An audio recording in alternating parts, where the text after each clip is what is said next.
زندگی کے بڑے فیصلے ہیں شادی. اب لوگ اکٹھے پڑھتے ہو لڑکے لڑکیاں، اپنی شادی کے فیصلے خود نہ کرو، اپنے ماں باپ کے حوالے کرو. اس میں شرافت بھی ہے، اس میں برکت بھی ہے، اس میں رحمت بھی ہے، اور اس میں والدین کی دعائیں بھی ہیں. کورٹ میرج کو ہوا نہ دو. Boy friend girl friend culture ہمارا نہیں ہے. میرے نبی کے طریقے میں مرد اور عورت کا صرف نکاح سے تعلق ہے، اس کے علاوہ سب جہنم کی آگ ہے. اور والدین سے کہتا ہوں کہ اپنے بچوں سے پوچھ کے رشتے کرو، زبردستی مت کرو. میرا معاشرہ بہت سنگین قسم کے جرم کا شکار ہے، بچوں پہ مسلط کر دیتے ہیں، ایتھے ہی کرنی ہے، ایسے جٹاں چی کرنی ہے، بٹاں چی کرنی، پتہ نہیں آئے کتوں ہیں جٹ بٹ. چلو تم ناراض نہ ہو، راجپوتاں چی کرنی، میں راجپوت ہوں، میں اپنی قوم کو بھی رگڑ دیتا ہوں. راجپوتاں چی کرنی، اگاں کرنی ہی کوئی نہیں. یہ ظلم و ستم اولاد پہ مت کرو، اپنی بچی سے پوچھو.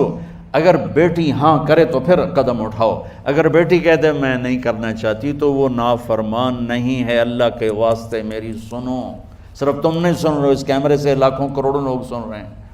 اگر بیٹا یوں کہہ دے کہ ابا میں نے یہاں شادی نہیں کرنی، میرا جی نہیں چاہتا ہے، تو وہ بیٹا نافرمان نہیں ہے، فرما بردار ہے، اس نے شریعت کا حق استعمال کیا ہے. اب ایسا ظلم مت کرو کہ نہیں اتھے ہی کرنی ہے، اتھے گھروں نکل جا. زندگی تم نے تو نہیں گزارنی، زندگی تو بچے نے گزارنی. میں قربان جاؤں، ایک حدیث سنو پہلے پھر اگلی بات سناتا. ما تزوجت وما زوجت الا بوحی من السماء نزل به جبریل. لوگو سنو، میں نے جہاں شادی کی، میں نے جہاں بیٹی کی شادی کی، پہلے آسمان سے جبریل فرشتہ اللہ کا حکم لے کر آیا، پھر میں نے قدم اٹھایا. سمجھ گئے میری یہ بات؟ سمجھ گئے سارے؟ اب اگلی سنو. حضرت علی فاطمہ کا رشتہ لینے آ گئے، اور جبریل ان سے پہلے آ گئے کہ یا رسول اللہ فاطمہ علی کے لیے ہے. باپ محمد مصطفیٰ جیسا ہے، رشتہ مانگنے والا علی جیسا ہے، اور بیٹی فاطمہ جیسی ہے. اور آپ پوچھتے ہیں علی کیسے آئے؟ وہ شرم کی وجہ سے کچھ کہہ نہ سکے، چپ. آپ کو تو پتہ تھا، آپ نے فرمایا فاطمہ کے رشتے کے لیے آئے ہو؟ کہا جی. تو جبریل تنال بیٹھا ہوا ہے کہ یا رسول اللہ اتھے ہی کرنا ہے. آپ نے ہاں نہیں کی، آپ نے کہا انشاءاللہ، اور یہ کہہ کر اٹھ گئے. انشاءاللہ نبی کا ہاں ہی ہوتا ہے، لیکن جبریل کے آنے کے باوجود اور اللہ کے کہنے کے باوجود میرے نبی کو بھی پتہ ہے کہ یہ رشتہ یہاں کاتب تقدیر نے لکھ دیا ہے، لیکن امت کو سبق سکھانے کے لیے آپ گھر تشریف لے گئے. بیٹی فاطمہ کہ جی یا رسول اللہ. کہا علی کا رشتہ آیا ہے، میں ہاں کر دوں؟ سبحان اللہ. میں اپنے دیہاتی بچیوں پہ مجھے رونا آ گیا کہ جنہیں پتہ ہی نہیں ہوتا سانو کہیں دے نال بندے پہ جانور ہے یا انسان ہے. علی جیسا داماد، چلو علی کو چھوڑو، فاطمہ کو چھوڑو، جبریل آیا بیٹھا ہے، جبریل آیا بیٹھا ہے. اس کے بعد فاطمہ سے پوچھنے کی کیا بات ہے؟ جبریل آ کر کہہ رہا یا رسول اللہ، اللہ کہہ رہا ہے فاطمہ علی کے لیے ہے اور علی فاطمہ کے لیے ہے، اور پھر آپ کہتے ہیں بیٹی فاطمہ ہاں کر دو. ہماری تو آج کی بیٹیاں انکار نہیں کرتی، چپ کر کے گاں ماج طرح بن چھڑ دین قلعے نال.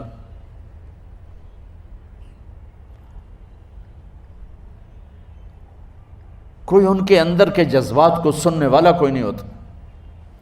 اپنی انانیت پر یہ فیصلے کرتے ہیں، اور میرا نبی کہہ رہا ہے بیٹی ہاں کر دو. سبحان اللہ. آپ کا کیا خیال ہے؟ فاطمہ نے انکار کرنا تھا؟ یہ تو یہ بیٹیاں نہیں انکار کرتی تو فاطمہ نے کہاں کرنا تھا؟ لیکن یہ سبق دینا تھا ان والدین کو جو نادانی میں نادانی کے فیصلے کر کے اولاد کو ہمیشہ ایک ٹھنڈی آگ میں دھکا دے دیتے ہیں. حضرت فاطمہ رضی اللہ تعالیٰ عنہا نے جب ہاں کی پھر آپ باہر نکلے.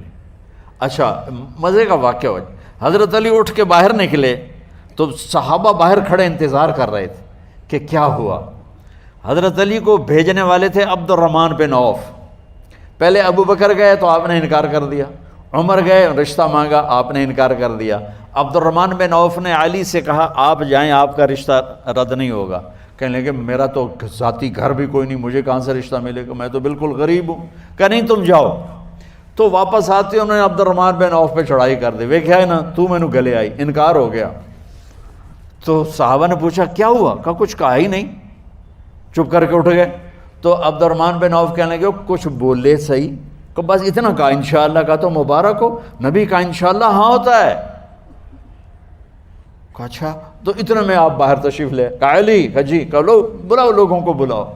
ساری مسجد بھر گئی، آپ کے ساری مسجد فل ہو گئی۔ آپ ممبر پہ کھڑے ہوئے علی کو سامنے بٹھایا، کہا لوگو یہ جبریل میرے پاس اللہ کا پیغام لائے ہیں کہ میں فاطمہ بنت محمد کا نکاح علی بن ابی طالب کے ساتھ کر دوں۔ پھر آپ نے خطبہ پڑھا اور کہا کہ علی، ہائے ہائے ہائے، میں نے فاطمہ بنت محمد کو 400 درہم مہر کے عوض تیرے نکاح میں دیا، تو نے قبول کیا؟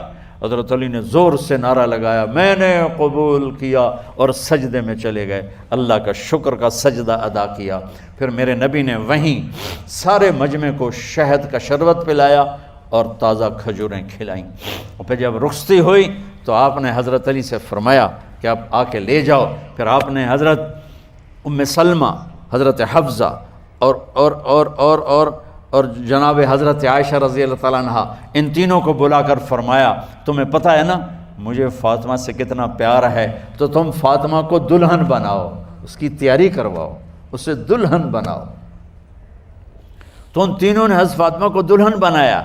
پھر آپ نے حضرت علی کو پیغام بھجوایا، وہ تشریف لائے، اپنی اونٹنی لے کر آئے، حضرت عقیل ساتھ ہے، سلمان فارسی ساتھ ہے، اور دروازے پر اونٹنی بٹھائی، آپ علی کو اندر لے گئے اور یوں فاطمہ کا ہاتھ پکڑ کے علی کے ہاتھ میں دے کر فرمایا علی تمہیں نبی کی بیٹی مبارک۔ سبحان۔ پھر آپ نے کہا میری بیٹی فاطمہ، مجھے اپنے خاندان میں جو سب سے زیادہ محبوب تھا میں نے تیرا ہاتھ اس کے ہاتھ میں دے دیا ہے۔